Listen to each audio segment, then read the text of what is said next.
nandito kami sa ano to? Caesar. Caesar Metro. Dito yung hotel namin. Tapos yung train station, banda siya doon. Doon, lalakad pa ng konti. Tapos maya-maya papakita ko rin sa inyo. Pero right now, ang pupuntahan namin ay Ximending, yung isa sa pinaka-popular na night market dito sa Taiwan. Ayan. So siguro mga ano lang tayo guys, mga 3 minutes walk lang mula sa hotel namin papunta sa train station. Ayan, so ito guys, yung pangalan ng train station, Longshan Temple Station. Bababa tayo. Magka-card na lang kami guys kaysa yung palaging nagbabayad. Tapos loloadan na lang ng laman para mabilisan. Yan, may card na kami. Okay na guys, sa may ano tayo, Ximen. Isang station lang pala yung agwat sa hotel. Woo! Let's go! Dito na lang tayo para mabilis tayo makalabas. Yan eh. Eto na yun guys. Ang makikita ang Rainbow Street. We're here guys, ang daming tao. Ang daming tao, kahit ang aga pa. Ito yung famous na Rainbow Street guys. Ayan, madami nagpapapicture dyan. Tapos ito na yung papasok ng night market. At ang goal natin ngayon ay kumain para matikman natin yung iba't ibang klaseng street foods dito sa Taiwan. Naaamoy mo na ba? Ang daming tao ngayon. Yung last year kasi napunta namin parang sakto lang. Pero ngayon guys, mas maraming tao ngayon. Siguro dahil maaga pa. Nung pumunta kasi kami medyo late na ng konti. Nandito pa rin guys yung pinipilahan na milk teahan dito sa Taiwan. Hindi na namin siya titikman ngayon kasi medyo. Wala masyadong yelo tapos nothing special kumbaga. Ewan ko, para sa akin lang ha. Ikaw? Same? Same. Ayan, tapos meron din mga, ang tawag dyan? Street performer dito sa Ximending Night Market. Ito na guys, nagsisimula na. Pero meron akong gustong unahin na kainin dun eh. Basta beef siya na beef cubes na tinotorch. Tapos sobrang lambot, as in, ang sarap. Tikman natin ulit. I think bumili tayo dito last year. Ito, fruit. Oh, mamaya.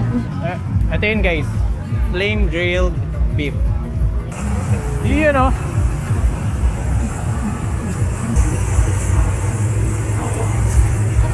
Thank you. Ito na siya guys. Ito yung medium. Tapos may kasama na siyang parang fresh siya na onion. Pampatanggal umay. Cheers! Mambot talaga siya. Napalat ng konti ni Kuya pero Good pa rin naman. masarap siya. Very, tawag mo doon, tender. Kulang na ng kanin. Kanin. Kanin nga. Pero dapat talaga ganito, share para makadami tayo ng Madami. tikim. Yan din yung madalas na tip na mga napapanood ko. Actually madami na nga ito, medium yung kinuha namin. Dapat pala small lang para at least. Ayun, so konti lang yung matatry yung food. So kung i-rate mo siya, ilan? Ikaw ba? 8.7. 8. Wala kasing kanin eh. Ito guys, yung soup dito, talaga pinipilian siya kasi tingnan nyo, kumakain doon, kumakain dito, ayan, dito, ang daming kumakain. Ito yun guys, ito. Ayan, ito yun, Aichung flour rice noodle. Ayan, tagal na nila, 1975 pa.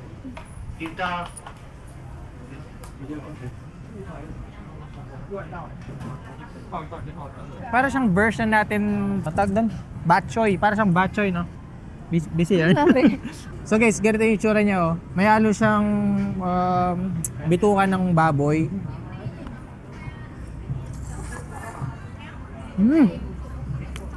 Sarap! Ito ang na-miss namin sa Taiwan. Oo, talaga. Ito talaga yung na-miss namin. Kakaiba yung lasa niya, guys. As in, talagang gusto ko siyang dalhin sa Pilipinas. Pero Mukhang mahira. legendary yung recipe nito kasi matagal na sila. Tsaka hindi nila basta-basta ilalabas yan. May something unique sa lasa niya eh. Na, alam niyo yun, parang gusto mong balik-balikan. Siya nga, Sarap talaga. siya nga hindi siya kumakain ng ano eh, yung bituka ng baboy. lasang-lasa mo yung bituka ng baboy dito. Pero sinakain niya kasi masarap talaga. Sarap. So yan, siguro bibigyan ko siya ng clean 9.5. Ikaw? 9. 9. Di mo pa pinares na 9.5. Pwede din, sige. Sarap talaga. Kain tayo ng bituka. Nabawal sa'yo.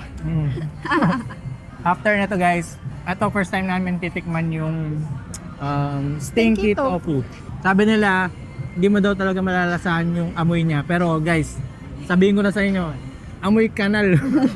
As in, pag Oo.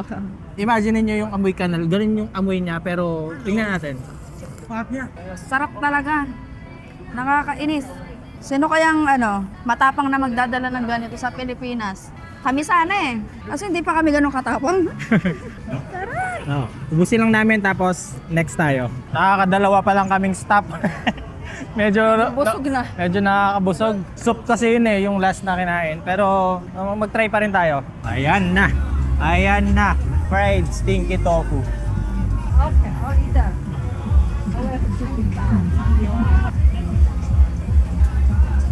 Thank you. Amoy kanal siya. Literal na amoy kanal. Ano siya, parang alam niyo yung suka ng ng balot. Parang ganun yung itsure. First bite.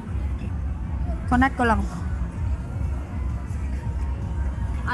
Describe mo muna sa akin bago ko i-try. Hindi ko alam, pero parang siyang may matamis na aftertaste. Ano gagawin ko pag hindi masarap siya para sa Hindi kainin ko lahat. Oh, wag plastic wag plastic. Honest review tayo, honest review. Parang wala naman talaga, 'di ba kasi tofu wala naman lasa talaga. Pero may aftertaste siyang, pero kung nalalasahan na aftertaste na yung, Oo, pero- yung amoy niya. Oo, pero hindi naman siya kasi may lasa siya ganon. Pero hindi, yung amoy niya kasi kanal talaga siya. Parang umaalingaso yung amoy niya. Okay siya, pero Ako gusto ko siya Not kasi for me. kumakain ako ng tokwa. May iba siyang lasa, so okay siya para sa akin. Must try din. Must try. Lalo na sa mga mahilig sa tokwa. Meron siyang kakaibang lasa na hindi mo siya matitikman sa normal na meron siyang fried. lasang kanal. Kung i-rate ko siya, malapit na mag-9 kasi mahilig ako sa tokwa. Talaga? 5. Alam na alam mo hindi na kumakain ng tokwa eh. Pero tinry ko naman for the experience. Masarap. Magpababa muna kami ng kinain tapos mamaya kain tayo ulit. Guys, ang dami pang pwedeng kainan. Pero nakakabusog talaga. Man. Guys, another street performer.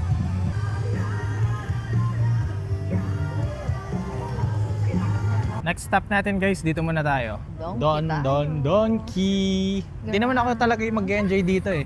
Ito.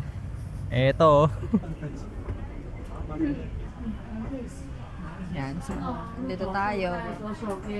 Ayun lang.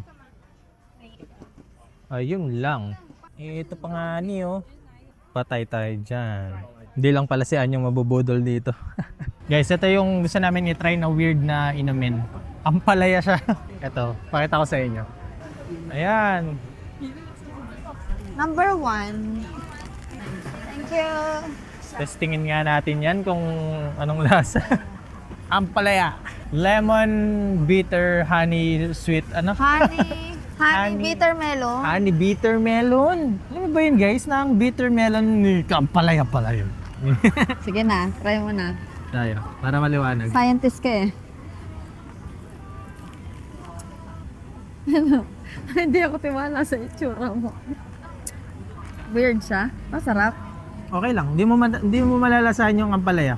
Okay lang. Di ba? Weird lang yung lasa niya pero hindi naman siyang mapait. Okay siya. Like kung gusto niyo ng kapalit sa milk tea, sabi nila ganito daw yung bilhin niyo. Kung sawa na kayo sa milk tea. Yun nga lang, may aftertaste siyang mapait. Mapait. Pero hindi Nalasahan ko na. Pero hindi super. Kung ano niya, yung lasa niya, refreshing. Kumbaga parang, sabi nga nila summer drink daw to. Nag-beef na kami kanina guys eh. May nakita kaming skewer dito, ayan. Meron silang chicken, pork, tsaka beef. So, tatry namin yung chicken. Ayan guys. Uy, sarap. Ayan guys, tinatanggal pa niya yung mga sunog-sunog. Oh. Ganyan dapat. Alright. Taiwanese skewer. Try natin guys. Ito yung manok nila, yung chicken.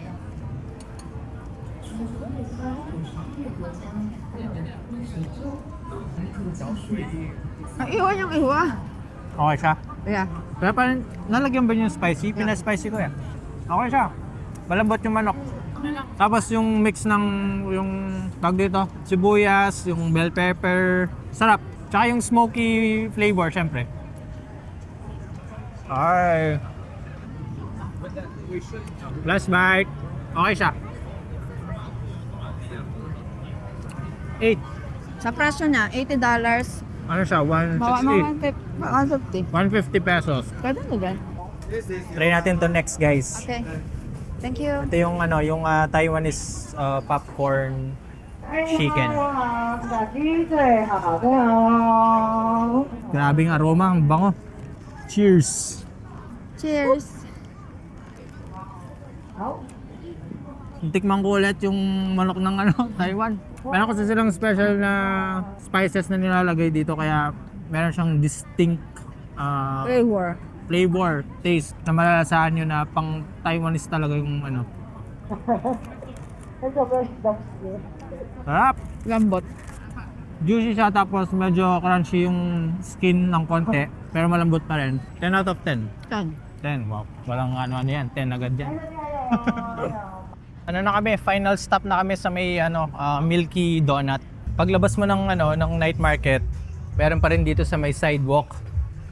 Ayan, may mga nagtitinda pa rin. Guys, bad trip.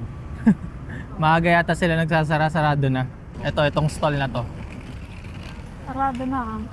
Wala na guys, sarado na siya. Dito yun eh. Magpapalam na ako para makapagpahinga na rin mag-shoot. Tsaka sobrang busog. See you sa next vlog na lang ulit. Bye!